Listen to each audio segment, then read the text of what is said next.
PFL 2021. This is the first event of their regular season. Main event, Anthony Pettis versus Clay Collard. Some good names throughout the card. Make sure you guys smash that like button and subscribe to the channel. Also turn on the post notifications too if you don't want to miss a video. And let's start it off with the first fight of the night. Loik Radzhabov versus Alex Martinez. Fun lightweight fight here. Interesting matchup because you have Martinez coming in as an undefeated fighter. He previously fought over at Brave CF, which, I mean, high level competition there definitely does exist. At least on the regional scene, it's definitely one of the better leagues.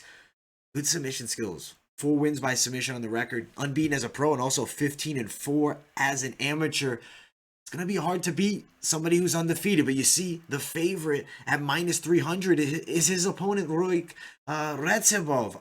I like Loik's chances here. Very dangerous striker. He switches up the stances nicely, and he brings knockout power in the hands, which could really be a factor in this fight. He likes to be inside of boxing range more so than kickboxing range. He also likes to work inside of the clinch. 8 knockout wins on the record of Loik Radzhabov. Has not ever been finished. I don't believe he gets finished here by the undefeated Alex Martinez. I have to go with Loik, and I do think he wins a unanimous decision. He's a strong favorite, so I think he's definitely more of a parlay piece. At the end of the video, we're going to get into some parlays, and I feel like Loik Radzhabov would definitely be one of them. I think he definitely wins here over Alex Martinez by a unanimous decision, I believe. Next fight of the night, Sung Bin Jo versus Tyler Diamond. Fight at 145. If you remember The Ultimate Fighter, Tyler Diamond was on, I believe, the most recent season, and he got eliminated against Jay Cuccinello in a fight that was an upset. He looked to be a guy that was going to be making it into the finals. Fights a UFC fight, loses to Bryce Mitchell, and they didn't sign him, but has done some work outside of the UFC. He takes on Sung Bin Jo. It's an interesting matchup with Sung. He is a good striker, and he has a Thai style, but if you look, recent loss to Daniel Tamer. You look at Tyler Diamond, very good striking, but better, I would say, with the wrestling. The striking, I'm going to take it back. I'm not going to say very good. I'm going to say pretty good striking. I think in this fight here, he just has all the advantages besides the height to beat Sung Bin Jo. So on the feet, I think better game plan would be for Tyler Diamond to look to close distance, land takedowns, use the wrestling advantage. I'm 100% sure that's what he's going to do. He's a minus 275 favorite, the plus 215 dog. Some massive favorites so far on the card. And I have to go with Tyler Diamond here as well. Maybe potentially a parlay edition, but let's talk about some other fights before we give some confirmed parlays. And I do feel like near lock there. Chris Wade versus Anthony Dizy. Chris Wade has looked pretty good throughout his career. Besides the last fight, obviously. But, I mean, he's pretty high level here in the PFL. And he's taking on Anthony Dizy. He lost to Loik Radzhabov, but had 3 straight wins. 2 of them against Nate Andrews. Anthony Dizy, let's talk about him for a second. He is okay striker with good wrestling, though. And he does have heavy top control. 6 decisions, 5 knockouts, taking on a guy in Wade who actually had a pretty good UFC career. We're just staring at Dizy's face for a second, but I just want to pull up the competition level of him. He does have decent competition, but compared to Chris Wade, there is a difference. Chris Wade was good in the UFC. He wasn't great, but he was good. Look at the losses there. Islam Makhachev, Rustam Khaybulaev, monsters. He beat Mehdi Baghdad, Cristian Zagagos, and some other names, not the most high level, but still UFC guys. And he also finished off his UFC career with the win over Frankie Perez. I believe he gets it done here against Anthony Dizy. I feel that the favorite status, again, at minus 260, kind of deservingly so. There's been a serious level difference as far as competition, even though Dizy is on a win streak and does have momentum coming in. Grappling heavy game plan by Chris Wade. Unanimous decision win. Both guys good on the ground. Wade is better. I think he gets it done here by a decision. The minus 260, not loving that one. But I do think Wade wins. Akhmed Aliev versus Mikhail Odintsov. Akhmed Aliev, known as the Butcher, versus Mikhail Odintsov, the dancer. He's at plus 100 to minus 130. This is a pick'ems fight. I'm happy to see some pick'ems on this card and not all massive favorites and guys that are really supposed to win. At least we have a pretty competitive fight in this matchup between both of these two. Talk about some things about both these men. Akhmed Aliev, I would say he's an alright striker, but his movement is very good. Hands are not great. Kicks are better, and his wrestling is very solid. He does have a win over Rashid Magomedov. That's a big win to have on the resume. I mean, he's not the most elite of the elites, but UFC veteran and was pretty decent there. You look at Mikhail Odintsov, a southpaw with very good kickboxing, quality wrestling, and very heavy control from the top. 6 wins by knockout, 4 submissions, 8 decision. He won that RCC tournament that makes you the qualifier to join the PFL $1 million tournament, which is amazing for fighters to get a chance at $1 million. I'm writing Odintsov to get the win here. I do think he pulls it off by a unanimous decision, and it will be an upset at plus 100, and I don't think he's a bad underdog bet here. Looking at how widespread a lot of the odds are, this is an underdog that I truly believe will come up for us, and I think he gets the win in this fight. I'm going to ride him for the victory. Next fight of the night, still on the prelims.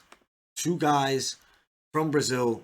Not a ton of footage, I'll be honest, on either of them. I saw what I could. I have heard of Raush Manfio, and then I looked a bit more into Joilton Lutterbach.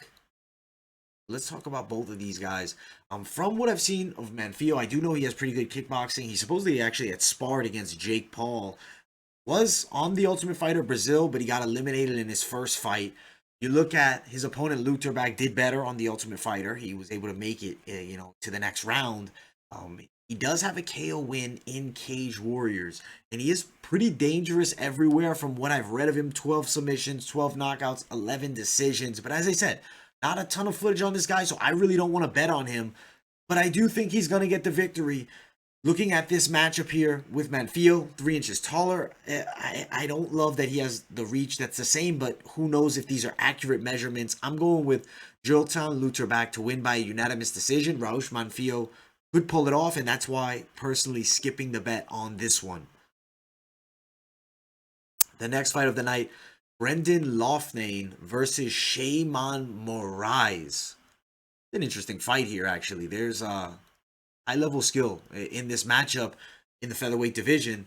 Brendan Loughnane is a very good kickboxer. He loves to strike. He's a guy that's going to stand up. He's not going to look just a chain wrestle. He usually does want to be in striking range and getting down to it. He chops down at the legs nicely, and he does mix up high kicks in there, which I think could give some problems to his opponent here.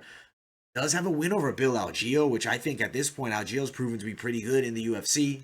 10 knockout victories, 7 decisions. And he also fought in the UFC one time, Brendan Loughnane. In 2012, he lost to Mike Wilkinson, but he was very early in his career at that point. He was 5-0 at that time. Moraes, on the other hand, is a Thai-style striker. Doesn't have a ton of head movement. That's something I noticed. I think it cost him in the Andre Fili fight, if you look back on that. Does control the center well. Heavy kicks? Yes, he does. He rips kicks to the body, the legs. Does have 1 KO loss on the record, and I'll be honest, I think Brendan Loughnane could potentially be the second. I'm going to pick Loughnane by TKO or knockout here. I'm thinking in the second round. I think Moraes could potentially be put to sleep here. Not a ton of head movement, and at minus 185, Loughnane is not a terrible pickup. I do think the stylistic matchup is very good for him here, and he beat Sheymon Moraes. I think he's a legit guy at featherweight. I don't know how far he's going to push it. We're going to find out here in this PFL tournament. Chance at the $1 million. I like Brendan Loughnane here in this fight. Knockout. All right, the next fight of the night. Lance the Party Palmer and Bubba Jenkins. I'm excited for this fight. Bubba Jenkins, good resume. Not the most high, I guess not the best record as far as Bellator goes, but has a good resume for a guy coming into this PFL tournament. 14-4 as a pro. Has not been super active as of late. His last fight was almost 2 years ago. But prior to that, it was now 2 years and 6 months. So, I mean, he's fighting not that often throughout his career. Lance Palmer, very active. He's in the PFL doing these tournaments all the time. I mean, if Bubba Jenkins was more active, maybe I could say he's a dog to play with because he does have pretty good skills. You look at Bubba Jenkins, very good wrestling background. You look at the Bellator experience, that's very good for his career. 3-fight win streak in the Brave CF, decent striking, but the activity is an issue in my opinion, especially fighting a guy as good as Lance Palmer. He also has one factor that maybe that plus money could deliver for us. It's the knockout power. He has the wrestling background. What if he stops Lance takedowns? Lance can't get him down. He lands something big. But do you want to throw it down on a puncher's chance? Palmer has the tools to win, and he's also a southpaw. His striking is all right. It's not his best asset. He's going to get this fight to the ground and control. The thing is, Bubba Jenkins can also wrestle. But I do think eventually Palmer will have his way. In the first round, Bubba Jenkins will be dangerous. He's a plus 300 underdog. If you want to bet on Bubba Jenkins, I believe his best chance to win this fight is a knockout victory. And I think it's probably in the first round and a half. After it goes, it's Lance, the party, Palmer's party here. And he gets to win. I'm picking Lance by a decision, but I'm just saying, if there's somebody with a knockout chance and 3-inch reach advantage, 1-inch height advantage, he's fought legit guys. Bubba Jenkins, maybe. Doubtful, but maybe. I'm still riding with Lance Palmer, but I might throw a little bit something down on a Bubba Jenkins knockout. Just to play with it, just to see, because I do think he has the power to do it. The next fight on this main card, we arrived at the main card. I didn't even announce it. I apologize. Main card was Lance Palmer and Bubba Jenkins, and now we're having another good fight on this main card. It's Movlid Khaybulaev versus Lazar Stojadinovic. It's an interesting fight here.